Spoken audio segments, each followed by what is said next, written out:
All right, welcome back to Context and Clarity Live in our new time, our new day and time. We are honored here today to have a special guest, and this relates back to earlier this year. If you are new around here, one of the things that we have done with Context and Clarity over the course of the last couple of years is have a book club, a monthly book club, and our book back in January, February, March of this year. I've lost track of time already. Um, was written by our guest today, and I think it's a very important book. I've been really looking forward to this conversation, and so we're going to have a really great conversation today with the author of that book. I'll tell you who it is. You already know who it is. You're watching the countdown timer, but we'll talk more about that author here in a minute. So, welcome. We're glad that you're here. I see Chris Novelli looks like you're first in the room today, joining us from Massachusetts today. And Christian, welcome back from Ithaca, New York. Christian plays an important role in this conversation today. I need to call him out for that, thank him for that, because he went through his alumni connections to set this conversation up, or at least set the wheels turning to get us to the point of this conversation. So big thanks to you for that today, Christian. And I just realized as the comments are scrolling that I probably uh, should have said John Jones was the first in. They go backwards here on the screen. So, John, welcome back from Connecticut. Glad you're here. You're the first in the room today.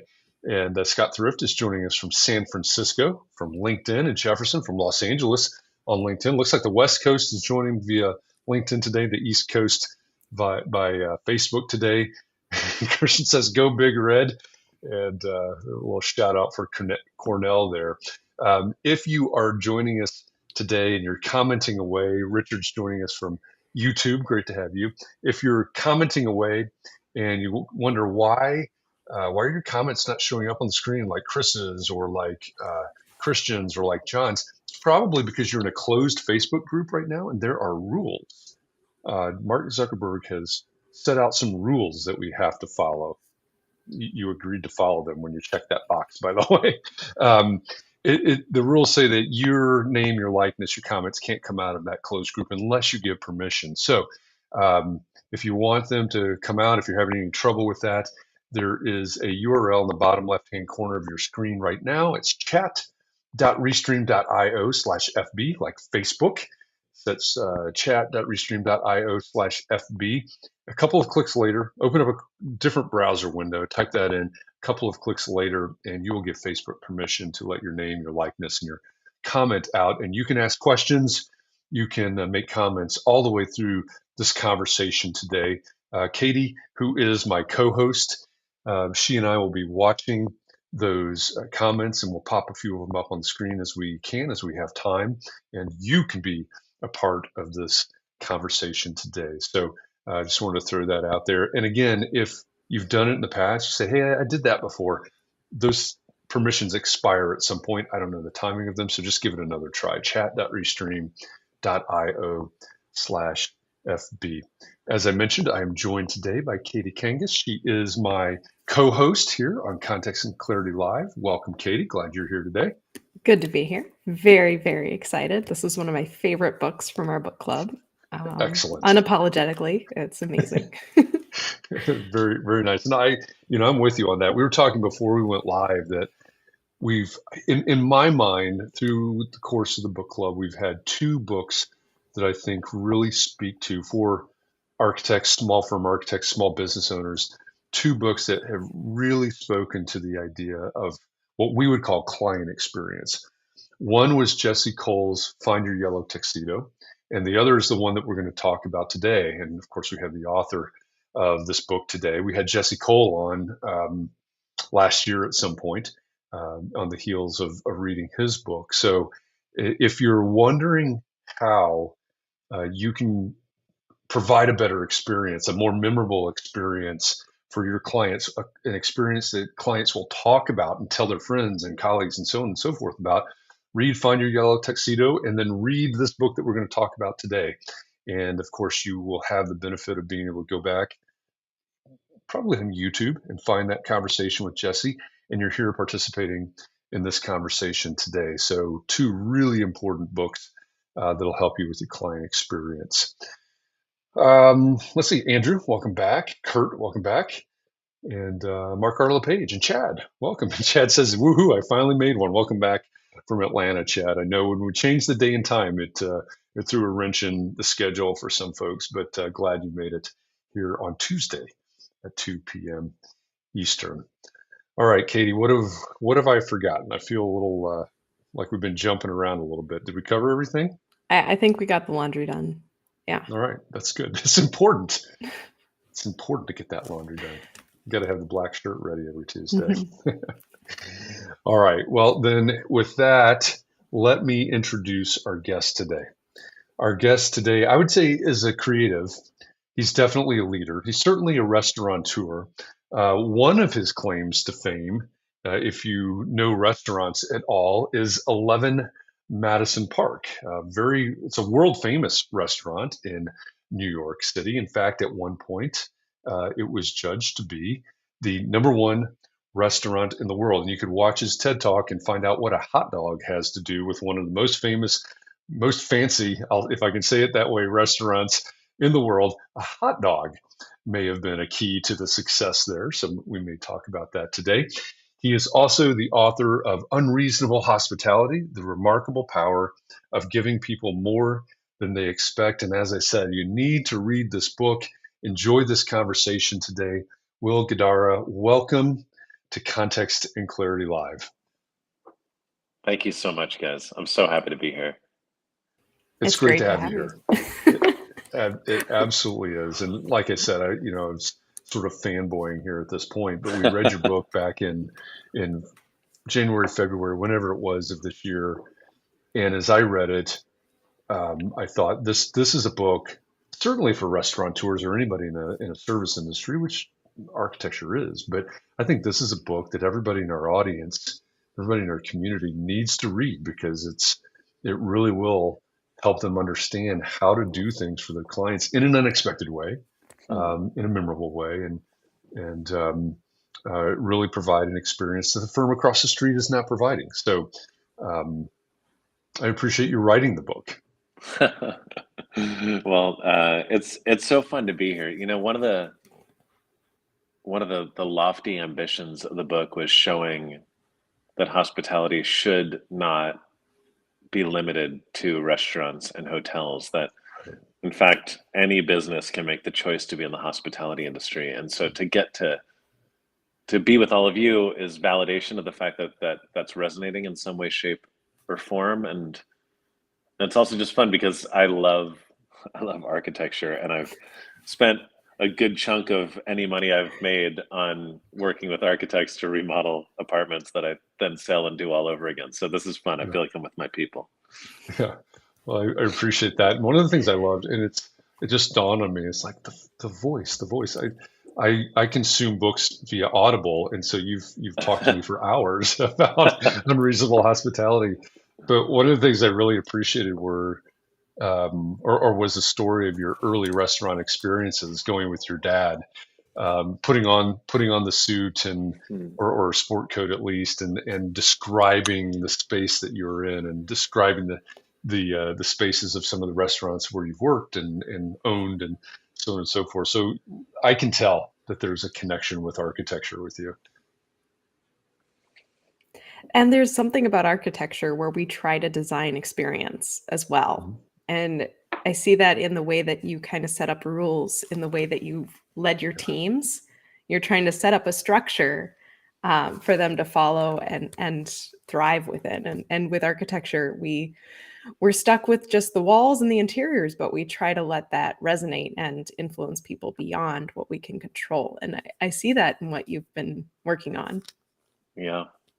I mean, one of the things I always say is that in restaurants, the food, the service, and the design are simply ingredients in the recipe of human connection. But each one of those can play such an important role in creating the conditions wherein that connection can take place.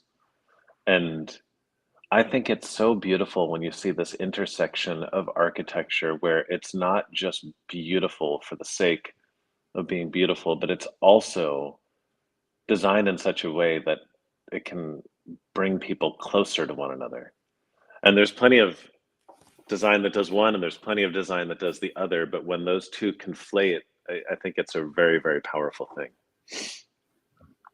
I agree. Yeah, and I love that idea of those three being ingredients of the whole, because I think that's a great analogy for our businesses. Right? We talked about this morning on a mindset show that I host every morning, and it's one thing to from the architect's point of view, I guess it's one thing to have great design skills, and another thing to have great technical skills, and and another to understand the codes and be able to navigate the permitting and everything else. But at the end of the day, if that's all you have, and not to discount any of those things, I guess, but if that's all you have, right, what are your clients actually going to remember? Right, they're gonna remember the what it was like to work with you. They're gonna remember how you made them feel. Before we went live, we were talking about the Maya Angelou quote. People won't remember what you say, they won't remember what you did, but they'll remember how you made them feel. Apologies to Maya Angelou, I probably booted that somehow, but but I love that. I love that idea of those things being ingredients, because I think it is so true in the work that everybody does. If we're providing any sort of service, ultimately it's going to be how we make people feel that is remembered, isn't it? Yeah, I mean, it's so interesting when you look back. The meals I talk about having with my dad when I was a kid, the number of details I remember about them are so few, right? But I most certainly remember the way that it either brought me closer to my dad, or the extent to which watching the team at the restaurant do their thing made me even more inclined to want to spend my life pursuing that exact same idea. Um, I think the thing is, we're in an experience economy. And I think we all have this beautiful opportunity. And by the way, architecture, like working with an architect to design something, is one of the most profoundly beautiful experiences. And understanding that at the end of that experience, you do have something that is a beautiful totem to remember forever. Like, you're always going to Sure, be able to look sure. around your home and remember it. But I think one of the opportunities we have is to give people a story that they can use to tell over and over and over again, such that that experience is easier to reconnect with, and by definition that it becomes one worth collecting. um, Yes. I think that goes right into Chris's question. He was wondering specifically about your experience with architects. What made it a better experience as a client, and where can we be improving? I mean, there's so many different ways to answer that question. I've worked with great architects, and I've worked with architects who I've really struggled with. Mhm. um, One of the things I talk about is defining unreasonable hospitality. I believe that hospitality is about feeling seen, and how the best way to do that is not to treat people like a commodity, but a unique individual.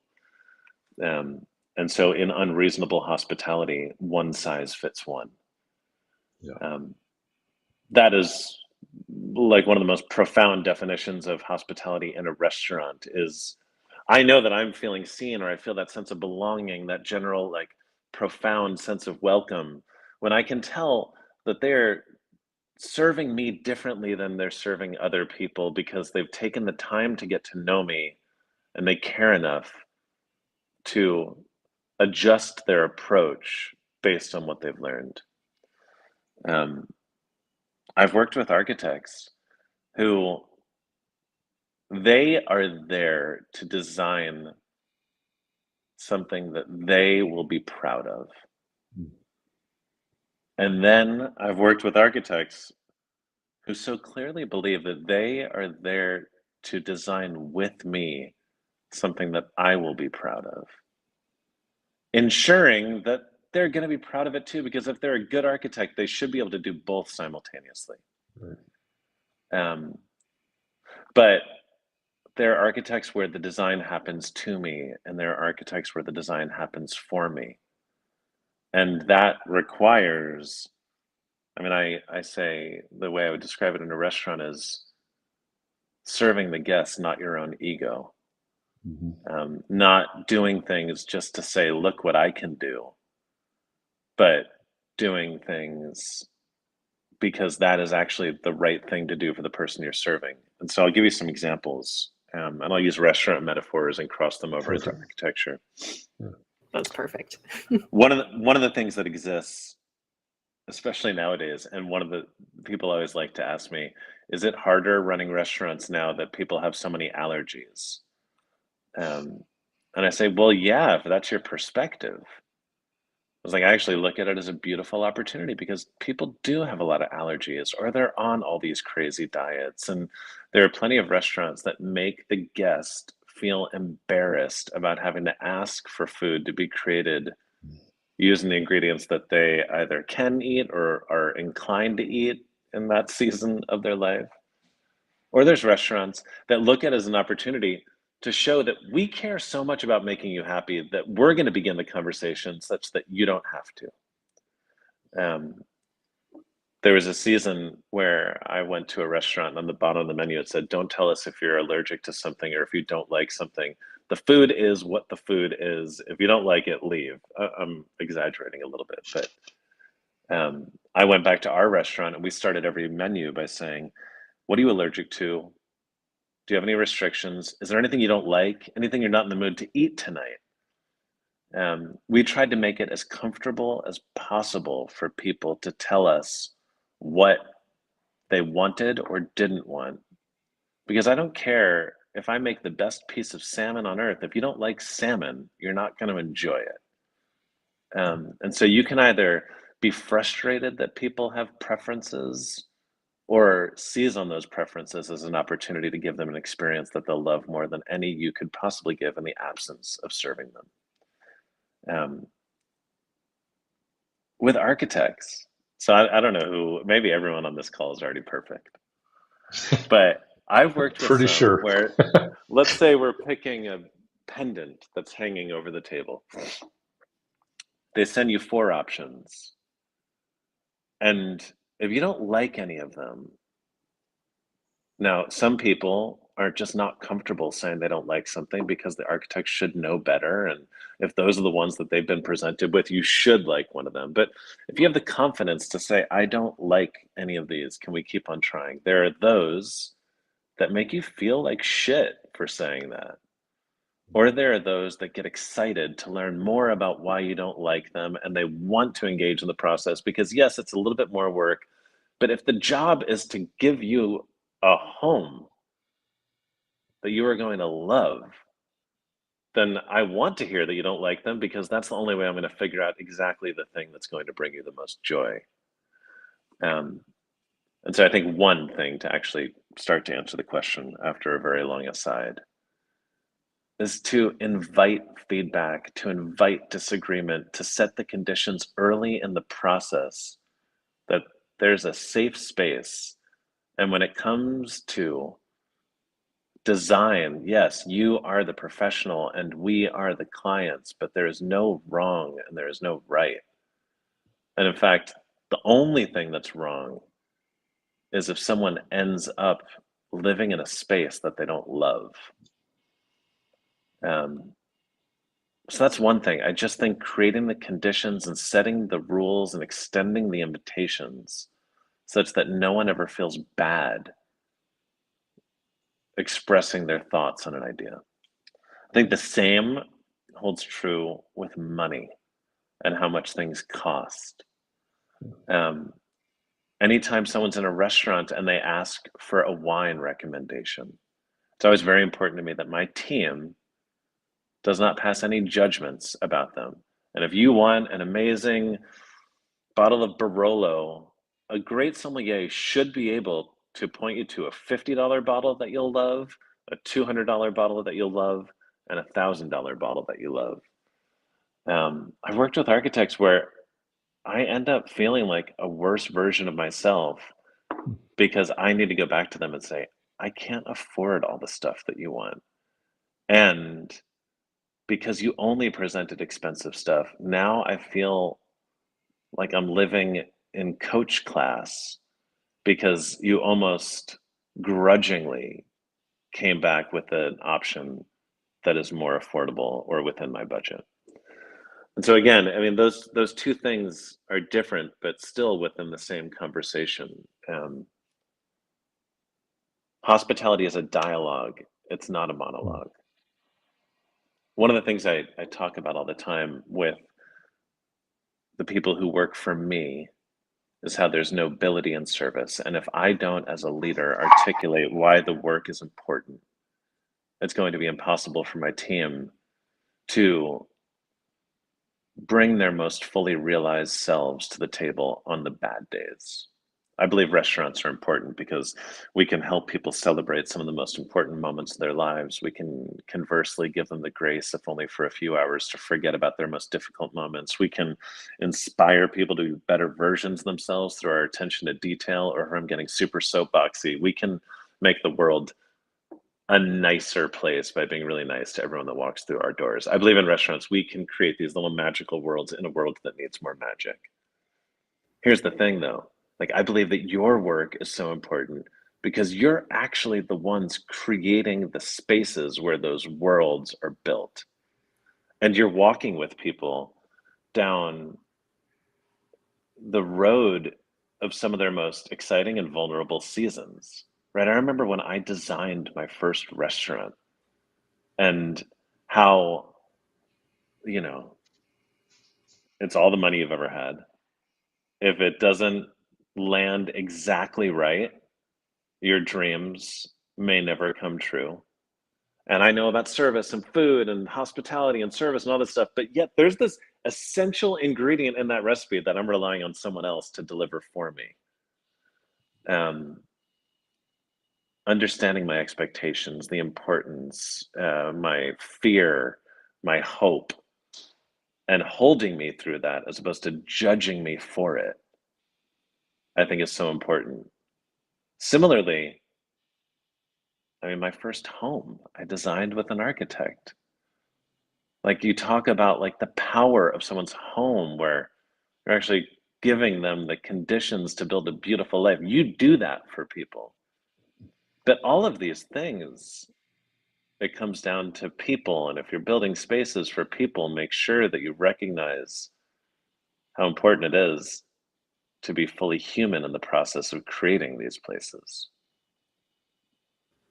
Yeah, I think that ultimately is incredibly important. I mean, my philosophy has always been when I'm working with when I'm consulting with firm owners, with architects, I always say that I think your job as an architect, you have one job as an architect, and it's to make your client's life better. This gets to that one to one, right? What does it mean to make my client's life better? I have no idea, right? It depends on that client. So I think that falls squarely into what you're talking about. If you're bringing their dreams to life for their home, for their restaurant, for their business, whatever it is, I think that's what you just explained. I think is exactly why this book resonated so much with me because it's if you as an architect are going to make that person's that client's life better, right? It's coming directly from what you're talking about now. It's coming from those connections. It's coming from those conversations, the vulnerability of those conversations, certainly. Um, Like I would love to see a world where there's almost like that, like a very structured onboarding session. And I'm gonna give you a different metaphor. Sometimes when my wife is clearly not having a great day, I can go in and try to fix it or whatever. Or I can just say, hey, what is the best way I can serve you right now? Ask the question before you do the thing, or ask the question before you say the thing. If I could design the first session I've had with every one of my architects, there would be a list of questions like, okay, how do you like to work? I want to get to know you and your process such that we can mesh really well from day one. Um, Do you want to see a range of pricing options on everything? Do you want to see just inexpensive ones? Because that's super fun for me. I would want to hear enthusiasm that buying less expensive stuff is just as fun. And by the way, it should be. Like, a great architect should be able to design something more beautiful with less money than a bad architect should be able to design with more money. And in fact, one of the best quotes I ever heard about architecture was, I was talking to this famous architect that we did a restaurant with, and he said the coolest thing he ever did was this house on a hillside in the mountains of Switzerland, because there were so many restrictions that it actually forced him to bring his, like, the most creativity to the work. I would like reassurances, like, don't worry, don't ever feel bad about hurting my feelings. You know, like, if all of that stuff happened in the beginning, I think anytime you create structure and rules around a relationship, the relationship has a better opportunity to flourish. Absolutely. I think that's It, fun in the book because you do find all these ways to begin the client experience before they even come. You expanded outside of what was typically kept within the doors of the restaurant to do these onboarding efforts.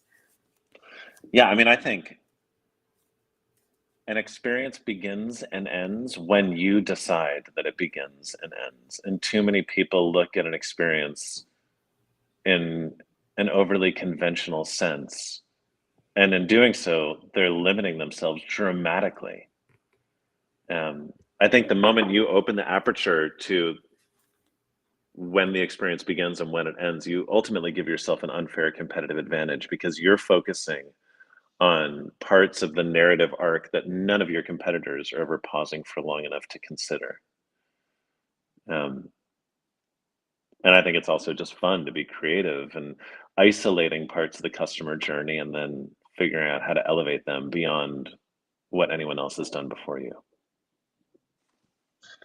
I think that's really interesting in the context of what I was talking about earlier. I don't know if you know Jesse Cole or if you're familiar with the Savannah Bananas. You know, Um, a few different people have started to make this connection, and I feel like I need to spend time with them. you do. You really, but because he's talking about minor league baseball, you're talking about restaurants, but ultimately the intersection is the experience. And so they have the name of their company is Fans First Entertainment. That's the umbrella that owns the baseball team, et cetera. And one of the things that they did was just as you were just describing it, they've expanded the idea of experience. For many of us, the idea of going to a baseball game might be buying the tickets online and then we show up at the ballpark, or we might think of it in terms of showing up at the ballpark. But they have redesigned that experience, starting with buying the tickets, traveling to the ballpark, pulling in, parking, walking from your car, or from the train station or however you got there to the gates, and and all the way back out and on your way back home. And I think that's exactly what you're talking about, is they took it from here to showing up to this whole process. And I'll guarantee, to second what you just said, that if you're an architect and you're worried that somehow um, expanding the thinking about experience is more expensive, or takes more thought or more work or whatever it is, your competitors are not doing this. As someone who's consulted with an awful lot of firms, your competitors are not doing this. And I do think it gives you a unfair competitive advantage, which you ought to take advantage of. That's my feeling on it.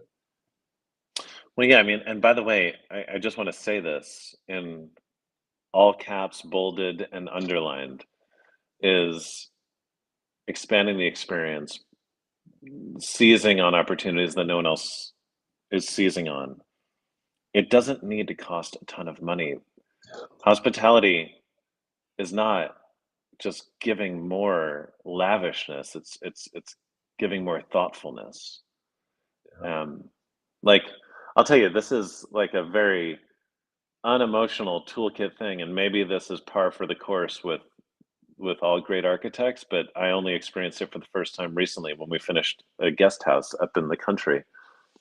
The last thing they gave me were 3 binders with all of the information I needed about the house, the paint specs by like organized by room, everything I needed. This compared to the apartment that I designed in New York, where like 3 years later I needed to get it repainted. I emailed the architect to try to figure out what the paint color was, because you guys know there's no white paint anymore. There's like a million versions of it. Right. Um, and they didn't even know. Like sometimes it's just the simplest things that can go, the furthest down the road. That makes a lot of sense. So I'm curious about some things that seem to be contradictions. You've got high end, but you took it casual. You made it personable. Also with a team, architects were always dealing with egos, both with clients, but also in our internal teams, and how you had such a specific vision for 11 Madison Park, and yet you almost took a hands-off approach to be able to empower your team. And so how do you balance that excellence that takes such high control and just let go of that and trust? So, we'll start with the second one first, because that's something I actually think a lot about. And I think the answer to both is probably just being intentional about when you do one versus when you do the other. Yes, to your point, I'm as anal retentive and have as many OCD tendencies as almost anyone you know. I believe there is a right way to do things when it comes to service. I do. Um, I believe there's an exact right way to put a plate down. I believe there's an exact right way to pour a glass of water. I believe there's an exact right way to set a table. Every piece of silverware should be this far from the edge of the table. We would have our team literally put the chargers, the plates that are on the table when you sit down, just so that if the guest ever picked them up to look who made them, the logo would be facing them perfectly. Every single dish was prepared a certain way. I mean, I could just go on endlessly. That's all service. That is black and white. Hospitality is not black and white. And in fact, hospitality thrives in the gray. I would empower my team and not only loosen, but in some cases, completely let go of the reins when it came to hospitality. There's a retired US Naval captain, David Marquet, who said in most companies, the people at the top have all the authority and none of the information, while the people on the front line have all the information and none of the authority. I believe you loosen the reins and you relinquish control and empower your team when it helps bridge that divide. To be clear, my team could kind of do whatever they wanted for the guest, and we gave them resources in the form of money and people to support bringing ideas to life. I did not approve those ideas, because if I did approve those ideas, two things, both bad things, would have happened. One, they wouldn't have actually been empowered, which would have taken away half the point of the entire process. But two, because it would have just been a bottleneck and we would have done a lot less things if they all had to go through my approval.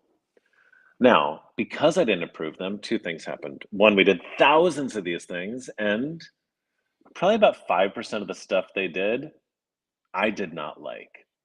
I just thought they were bad ideas. But two things. A, I'd rather do thousands of gestures and not like 5% of them than only do a couple hundred and like 100% of them. But two, of the 5% of the ideas that I didn't like, I bet 75% of them were still the right thing to do for the guest, because maybe I didn't like them, but they knew the guest better than I did. They were on the front line. I wasn't. And so I had to trust that they were making the right decisions. And I mean, the more you trust people, the more trustworthy they become. The more responsibility you give people, the more responsible they become. And so that is how I always navigated through it. One, understanding that when it comes to the product, the food, the service, yeah, you should be aspiring for perfection. But when it comes to the way that product makes people feel, the hospitality behind it, you should be aspiring to be perfectly human, which by definition is perfectly imperfect. All of this reminds me, and if we bring this back to sort of a business case, I guess, I mean, it's all business case, but I think about your 95-5 rule. And we talked about this morning as well. Um, it, you can correct me where I get this wrong, but basically 95% of everything that you do, you've got the controls on, you're watching it to the penny, you've budgeted, you're paying attention to your cash flow and everything else. And then 5% you go wild. That's not your words, my words, but 5% is held back to do the unreasonable, the unexpected, the memorable, etc. And I was thinking about that a lot. And I think, yeah, if we build a business, if we build an architecture firm where we've got all the systems in place to do this, that, and the other, and a lot of these systems are the things that our clients are not going to see, right? They're the operations that are happening behind the curtain, right, with the Wizard of Oz. But the 5%, wherever we splurge, wherever we go out and we make somebody feel special, those are the places that, or those are the things, those are the actions that are going to make people feel loved. They're going to make people feel special. They're going to be memorable. I thought that's a really great way to me, to balance this idea of, hey, we're in business, we've got to be profitable, we've got to do all these things, but then how do we do this differently than everybody else is doing it? I mean, is that the approach? Yeah, it basically, the whole idea of 95-5, and by the way, anyone can apply their own percentages to that based on your business model, but it's to ensure two things. One, you are not always optimizing for profitability and efficiency, that you're giving yourself margin and grace to spend foolishly. Like that. But it's not foolish at all, because that spending is actually what leads people to never want to work with anyone else again. And it's also to make sure that there's some discipline in the process too, such that you're not only optimizing for joy, that you have a strong business such that you can continue doing business. But I believe the 5%, you talk about the Maya Angelou quote, people forget what you say, they'll forget what you do, they'll never forget how you made them feel. That happens because of the 5%.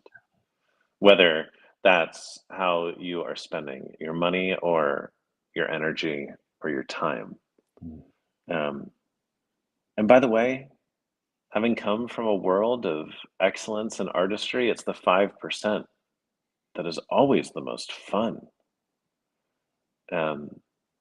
There is I don't believe there's anything more energizing than seeing the look on someone else's face when they receive a gift you are responsible for giving them. That happens in the 5%. That's the fun part.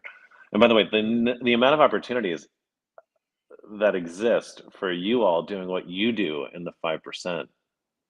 Like one of the things, if this has never happened to you in a restaurant, then you're going to the wrong restaurants, because it's like an old school trope in a restaurant where if you are wavering back and forth between two appetizers and you keep on going back and forth and you're asking the server about them, they should send you the other one that you didn't order for free.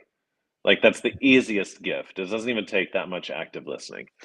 I think about that with all of you.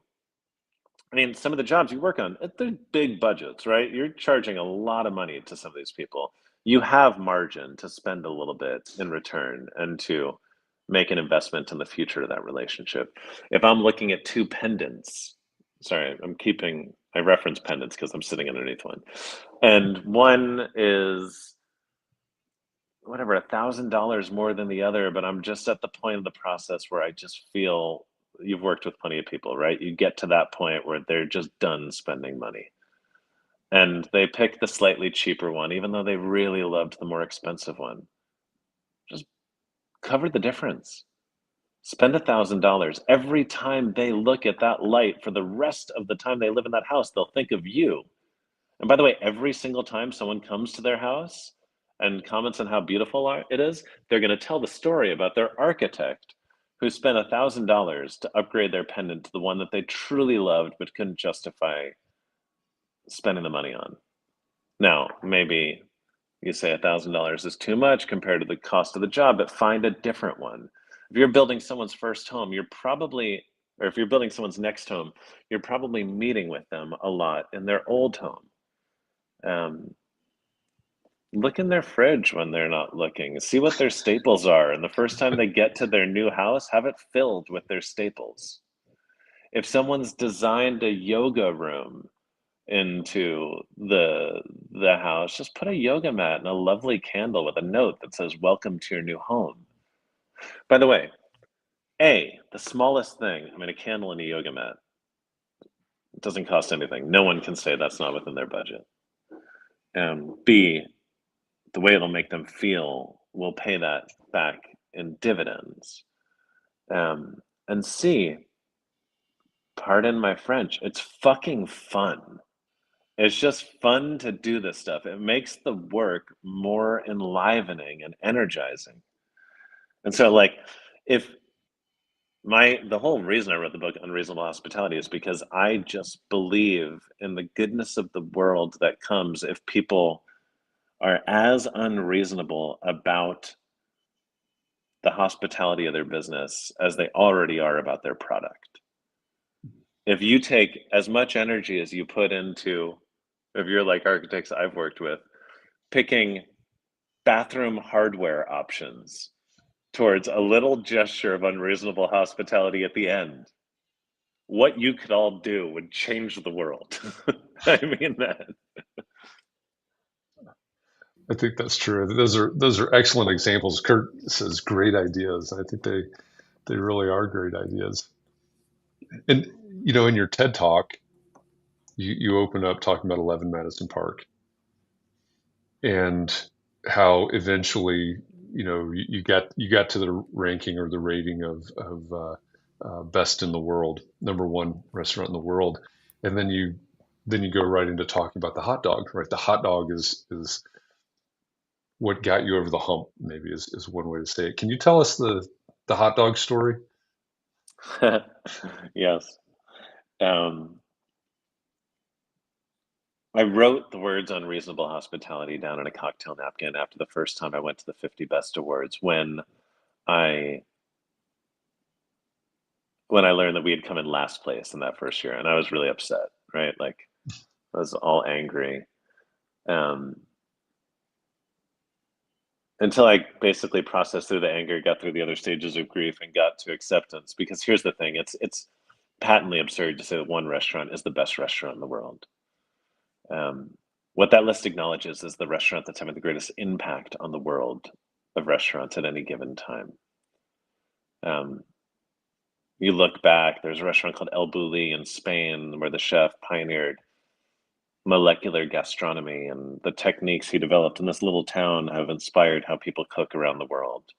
Other restaurants did similar things. Those chefs were unreasonable in pursuit of the product they served and relentless in pursuit of how it needed to change. That night, I wrote on a cocktail napkin, "We will be number one in the world," because I believe you can talk things into existence. And if you want something badly enough, say it out loud in front of other people. But an idea without a strategy is nothing more than a pipe dream. And so that night, I also wrote down on that cocktail napkin the words unreasonable hospitality as what our impact was going to be. Because if they were unreasonable in pursuit of product and relentless in pursuit of how it needed to change, I wanted to be unreasonable in pursuit of people and relentless in pursuit of the one thing that would never change, which is our human desire to feel seen, cared for, welcomed. But I had no idea what the words meant. And I think that's fine. I think far too often we spend so much time trying to perfectly articulate a goal that we never start to pursue it. I think if you have an idea and it's one that you feel enough of a connection to, you need to trust that as you pursue it, it will reveal itself to you more clearly along the way.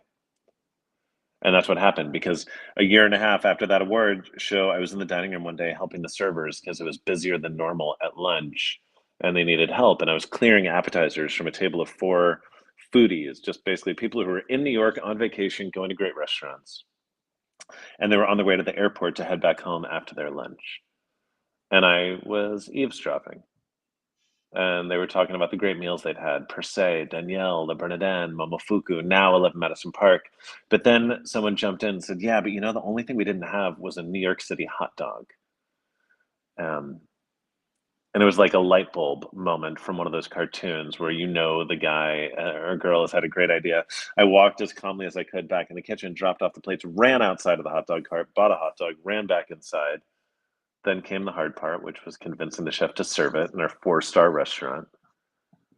But I asked him to trust me, told him it was important to me, and we cut the hot dog up into 4 perfect pieces, adding a little swish of ketchup and mustard and sauerkraut and relish to each plate.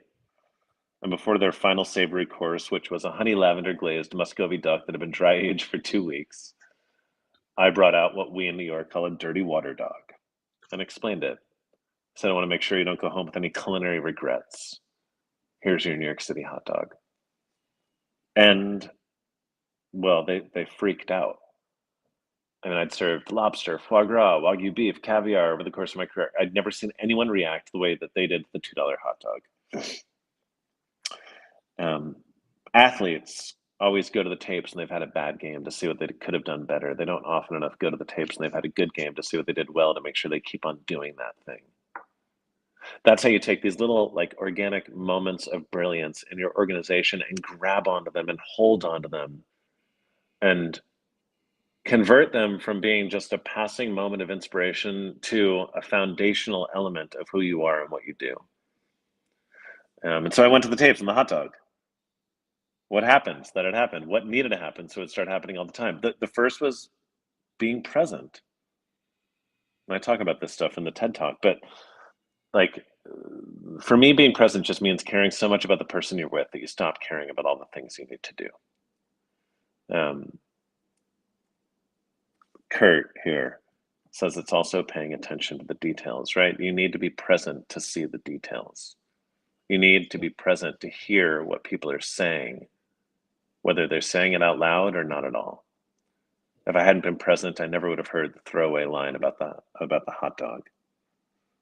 The second was this idea that we should take what we do very seriously, but we need to stop taking ourselves so seriously.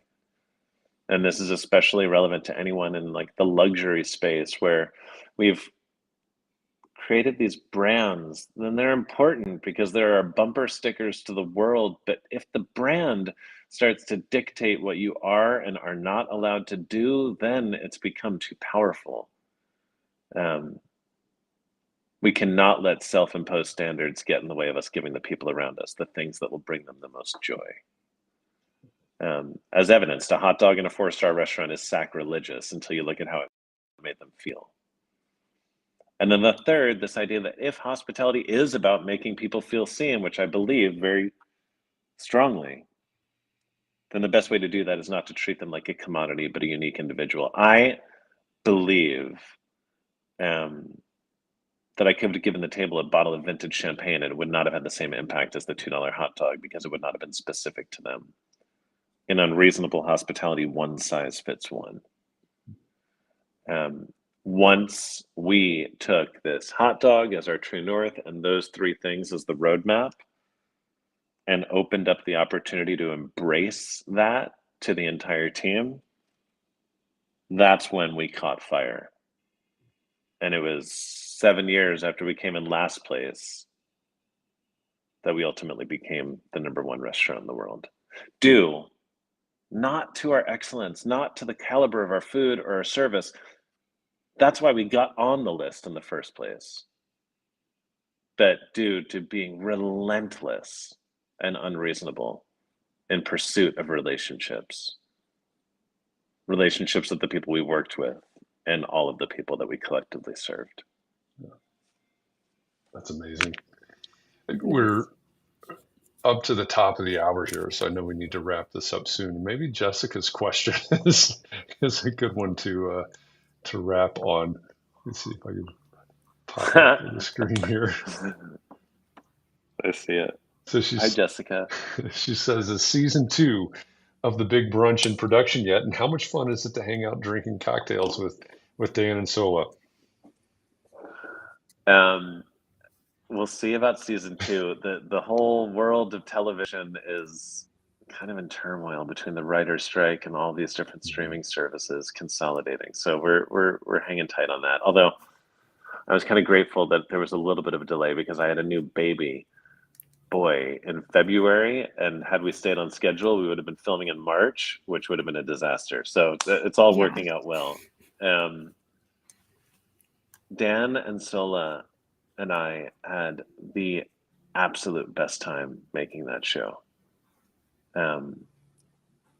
So much fun to drink cocktails with them. It was also really fun to show. I'm a strong believer in how the best way to invest in the people that work for you is not through praise. Praise is extraordinarily important, but it's through constructive feedback as well. Because as a leader, being willing to step outside of your comfort zone for long enough to invest in someone else's growth is a pretty beautiful thing.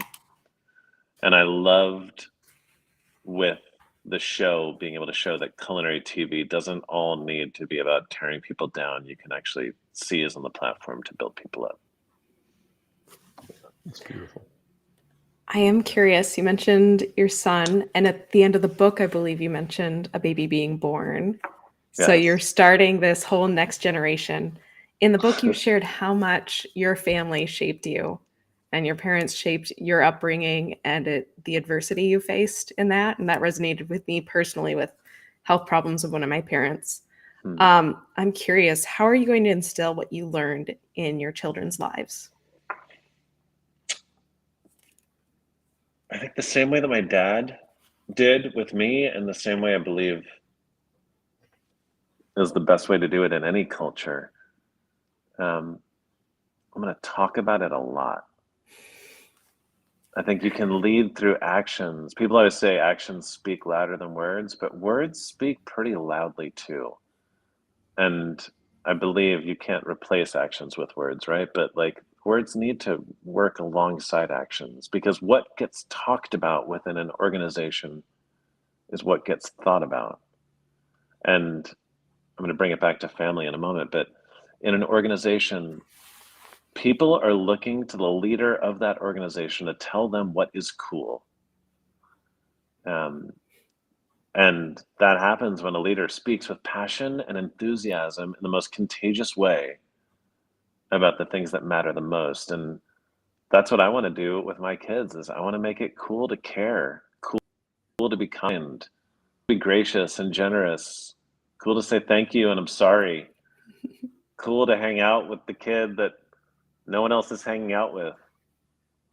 And I think that just requires talking to them all the time about what right looks like, giving them grace when they mess up, and celebrating it when they get things right. Hey, I know we're done. Before, I just want to say, we're talking about affirmation. John Jones, you are an unbelievable. You're very good at this. Yes, thank you, John. John is providing a service to all of us, including me. So thanks, John. You're great at it. And this was such a fun conversation. I appreciate you guys so much. Oh, thank you. And again, thank you for the book. Thank you for the restaurants. We only really talked about one restaurant, but there's a whole list of them, obviously, throughout your career, and I know there are more to come. Thanks for doing this, and I do want to give one more shout out to Christian, because he's the one that reached out to you through the Cornell alumni network and made this connection. So thank you to both of you for playing a part. Thank you, Christian. And agree, go Big Red. There you go. And by the way, Cornell has an excellent architecture school as well, for those of you that are out there and you're looking for a place to go. Our past guests, Aaron Pellegrino and Jake Rudin from Out of Architecture, are both Cornell grads. So throwing that out there as well. So Will, again, thank you so much for this conversation. I appreciate you jumping on here with us and sharing everything. It's been a lot of fun, and I know it's a little different conversation than maybe your typical, but hopefully that was enjoyable for you as well. It was great for us. So we really appreciate it. Katie, as always, thanks for being my co-host here. And to all of you out there, I say this every single time, and I mean this every single time. Thank you for this opportunity, because if it weren't for you coming back week after week, and for the 3 years that we did this every day, if it weren't for you, we would not be having this conversation with Will. So thank you for this opportunity. And I'll wrap it up the way I always do. Please be well, stay safe, keep those around you safe and well. Find a little bit of time to breathe, relax, find a way to rejuvenate. We do this, we don't do it every day anymore, but we do this every week. You've got to pace yourself, got to find a way to keep going. So keep going. Thank you for this opportunity. We'll see you again next week. Thanks, everybody. I guess.